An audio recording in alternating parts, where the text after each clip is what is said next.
नमस्कार विद्यार्थी मित्रांनो, एक्झाम क्रॅकर करंट अफेअर्स या यूट्यूब चॅनलवरती तुम्हा सर्वांचं स्वागत आहे। आज आपण बघणार आहोत 11 नोव्हेंबर 2025चे चालू घडामोडीतले टॉप 10 महत्त्वाचे प्रश्न, जे सर्व प्रकारच्या स्पर्धात्मक परीक्षांसाठी तुम्हाला उपयुक्त ठरतील। चला तर मग व्हिडिओला सुरुवात करूया। सगळ्यात आधी बघूया काल विचारलेला खास प्रश्न, आणि तो प्रश्न आहे एक्सरसाइज मालाबार 2025 कोणत्या भौगोलिक क्षेत्रात आयोजित करण्यात आली?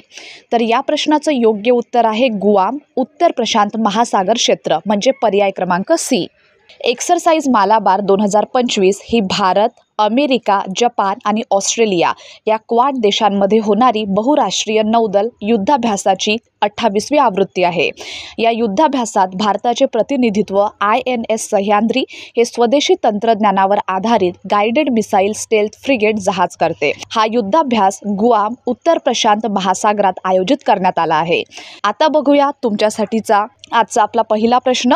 एकूण 10 प्रश्न आजच्या व्हिडिओमध्ये आपण बघणार आहोत। तर चला पहिला प्रश्न बघूया, आणि तो प्रश्न आहे 27वा संविधान दुरुस्ती विधेयक कोणत्या देशाच्या सरकारने सादर केला आहे? या प्रश्नाचं योग्य उत्तर आहे पर्याय क्रमांक बी, पाकिस्तान। पाकिस्तान सरकारने संविधानातील 27वा दुरुस्ती विधेयक म्हणजेच 27th कॉन्स्टिट्यूशनल अमेंडमेंट बिल सेनेटमध्ये सादर केला आहे।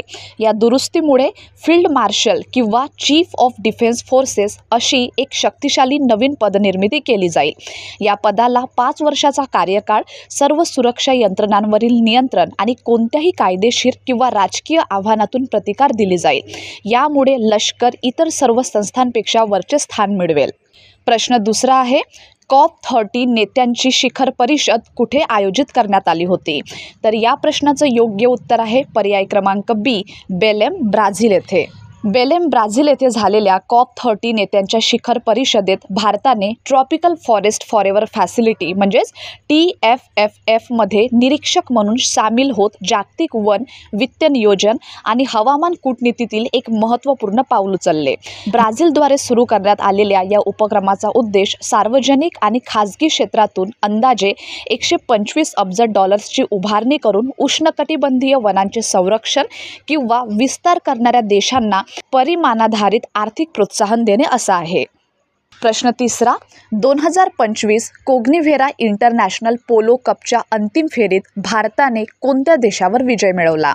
तर या प्रश्नाचं योग्य उत्तर आहे पर्याय क्रमांक बी, अर्जेंटिना। जयपूर पोलो ग्राउंड येथे झालेल्या 2025 कॉग्निव्हेरा इंटरनॅशनल पोलो कपच्या अंतिम सामन्यात भारताने जागतिक क्रमांक 1 असलेल्या अर्जेंटिनाचा 10-9 असा थरारक पराभव करून ऐतिहासिक विजय मिळवला। हा भारतीय पोलो क्षेत्रातील एक महत्त्वपूर्ण टप्पा मानला जात आहे। या संघाचे नेतृत्व सवाई पद्यनाथ सिंग आणि कॅप्टन सिमरन सिंग शेरगिल यांनी केले। संपूर्ण सामन्यात भारतीय संघाने कौशल्य, अचूकता आणि रणनीतीचे उत्कृष्ट प्रदर्शन करून विजय आपल्या नावी केला। पुढला प्रश्न आहे गुगल कोणत्या बेटावर AI डेटा सेंटर उभारणार आहे? तर याचं योग्य उत्तर आहे पर्याय क्रमांक बी, क्रिसमस आयलँड। गुगल ऑस्ट्रेलियाच्या संरक्षण विभागासोबत केलेल्या क्लाउड भागीदारीनंतर क्रिसमस आयलँडवर एक महत्त्वपूर्ण कृत्रिम बुद्धिमत्ता डेटा सेंटर उभारणार आहे। क्रिसमस आयलँड हे भारतीय महासागरातील ऑस्ट्रेलियाचे बाह्य भूभाग असून ते जावाच्या दक्षिणे सुमारे 350 किलोमीटर आणि ऑस्ट्रेलियाच्या मुख्य भूमीच्या वायव्येकडे सुमारे 1550 किलोमीटर अंतरावर स्थित आहे। या बेटाचा शोध 1643 साली ख्रिसमस डे दिवशी लागल्यामुळे त्याला ख्रिसमस आयलँड हे नाव देण्यात आले। प्रश्न 5वा आहे आदिवासी समुदायांसाठी जीनोम सिक्वेन्सिंग कार्यक्रम सुरू करणारे भारतातील पहिले राज्य कोणते? तर या प्रश्नाचं योग्य उत्तर आहे पर्याय क्रमांक C, Gujarat. Genome India project अंतर्गत गुजरात बायोटेक्नॉलॉजी रिसर्च सेंटर यांच्या नेतृत्वाखाली आदिवासी समुदायांसाठी जीनोम सिक्वेन्सिंग कार्यक्रम सुरू करणारे गुजरात हे भारतातील पहिले राज्य बनले आहे। या उपक्रमाचा उद्देश सिकल सेल ॲनिमिया, थॅलेसेमिया आणि G6PD कमतरता यासारख्या अनुवांशिक आजारांचे निदान व प्रतिबंध करण्यासाठी एक जनुकीय संदर्भ डेटाबेस तयार करणे हा आहे। पुढला प्रश्न आहे 15वा भारत व्हिएतनाम संरक्षण धोरण संवाद कुठे झाला? तर या प्रश्नाचं बरोबर उत्तर आहे पर्याय क्रमांक सी, हनोई येथे। नोव्हेंबर 2025मध्ये 15वा भारत व्हिएतनाम संरक्षण धोरण संवाद हनोई येथे आयोजित करण्यात आला. या बैठकीदरम्यान परस्पर पाणबुडी शोध आणि बचाव सहाय्यासाठी नवीन सामंजस्य करार करण्यात आला. तसेच संरक्षण उद्योग सहकार्य आणि तंत्रज्ञान हस्तांतरण वाढवण्यासाठी दोन्ही बाजूंमध्ये लेटर ऑफ इंटेंटवर स्वाक्षऱ्या करण्यात आल्या. या सहकार्याच्या क्षेत्रांमध्ये कृत्रिम बुद्धिमत्ता, शिपयार्ड उन्नतीकरण, सायबर सुरक्षा आणि हायड्रोग्राफी यांचा समावेश आहे. प्रश्न 7वा, 10 मीटर एअर पिस्तूल जागतिक स्पर्धेत सुवर्ण पदक कोणी जिंकले? तर 7व्या प्रश्नाचं योग्य उत्तर आहे पर्याय क्रमांक सी, राणा. 10 मीटर एअर पिस्तूल ऑलिम्पिक प्रकारात राणाने 243.7 गुणांसह जागतिक विजेतेपद जिंकले, तर हू काई यांनी 243.3 गुणांसह रौप्य पदक मिळवले. वरुण तोमर यांनी 221.7 गुणांसह कांस्य पदक पटकावत इतिहास रचला, कारण पहिल्यांदाच एका जागतिक पिस्तूल स्पर्धेत भारताचे 2 खेळाडू एकाच वेळी पदक विजेते ठरले. टीम इव्हेंटमध्ये राणा, तोमर आणि श्रवण यांनी मिळून 1754 गुण मिळवून पुरुष गट सुवर्णपदक जिंकले.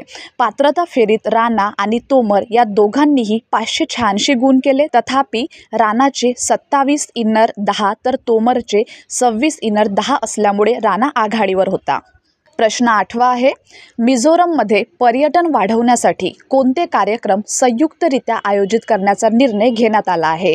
तर 8व्या प्रश्नाचं योग्य उत्तर आहे पर्याय क्रमांक बी, मिझोरम टुरिझम कॉन्क्लेव्ह. ऑगस्ट ते सप्टेंबर 2025 या कालावधीत मिझोरममध्ये एकूण 1,27,458 पर्यटकांनी भेट दिली, ज्यामध्ये 2,208 परदेशी पर्यटकांचा समावेश होता. सैरांगपर्यंत सुरू झालेल्या नवीन रेल्वे मार्गामुळे पर्यटक आगमनात लक्षणीय वाढ झाली आहे. मिझोरम टुरिझम कॉन्क्लेव्ह हा नीती आयोग आणि मिझोरम राज्य सरकारचा संयुक्त उपक्रम आहे. तसेच दिल्लीतील 2025 जिंजर प्रोड्यूस कन्सल्टेशन कार्यक्रमात मिझोरमच्या पर्यटन क्षेत्रावर विशेष भर देण्यात येणार आहे. प्रश्न 9वा, अलीकडेच कोणत्या देशाला गोवरमुक्त देशांच्या यादीतून वगळण्याचा निर्णय घेण्यात आला? तर या प्रश्नाचं बरोबर उत्तर आहे पर्याय क्रमांक बी, कॅनडा. कॅनडाने सलग 1 वर्षापेक्षा जास्त काळ गोवरचा प्रसार सुरू राहिल्यानंतर 2025मध्ये आपला गोवरमुक्त दर्जा गमावला. यावर्षी 5,100पेक्षा अधिक प्रकरणे नोंदवली गेली आहेत आणि 2 बालकांचा मृत्यू झाला आहे. अमेरिकेमधील संपूर्ण खंडासाठी गोवर निर्मूलनाचा दर्जा 2016मध्ये घोषित झाला होता. सध्या अमेरिकेतील खाजगी प्रदेशांमध्ये गोवरचे सक्रिय उद्रेक नोंदवले जात आहेत. Texas, Oklahoma, New Mexico, South Carolina, Arizona, Utah सीमेचा भाग. आणि शेवटचा प्रश्न आहे, राष्ट्रीय शिक्षण दिन कोणत्या दिवशी साजरा केला जातो? तर याचं योग्य उत्तर आहे पर्याय क्रमांक सी, 11 नोव्हेंबर रोजी. सन 2008मध्ये मानव संसाधन विकास मंत्रालयाने सध्याचे शिक्षण मंत्रालय भारताचे पहिले शिक्षण मंत्री मौलाना अबुल कलाम आझाद यांच्या जयंती दिवशी राष्ट्रीय शिक्षण दिन साजरा करण्याचा निर्णय घेतला. त्यांच्या नेतृत्वाखाली विद्यापीठ अनुदान आयोग, भारतीय तंत्रज्ञान संस्था आणि भारतीय सांस्कृतिक संबंध परिषद यासारख्या महत्त्वाच्या शैक्षणिक संस्था स्थापन करण्यात आल्या. तर विद्यार्थी मित्रांनो, हे होते आपले आजचे टॉप 10 महत्त्वाचे प्रश्न. आणि आता आहे तुमच्यासाठीचा खास प्रश्न, जो आहे गुगलने आपल्या 7व्या पिढीचे सर्वात शक्तिशाली AI चिपचे नाव काय जाहीर केले आहे? तर या प्रश्नाचं योग्य उत्तर तुम्हा सर्वांना कमेंट बॉक्समध्ये द्यायचं आहे. धन्यवाद.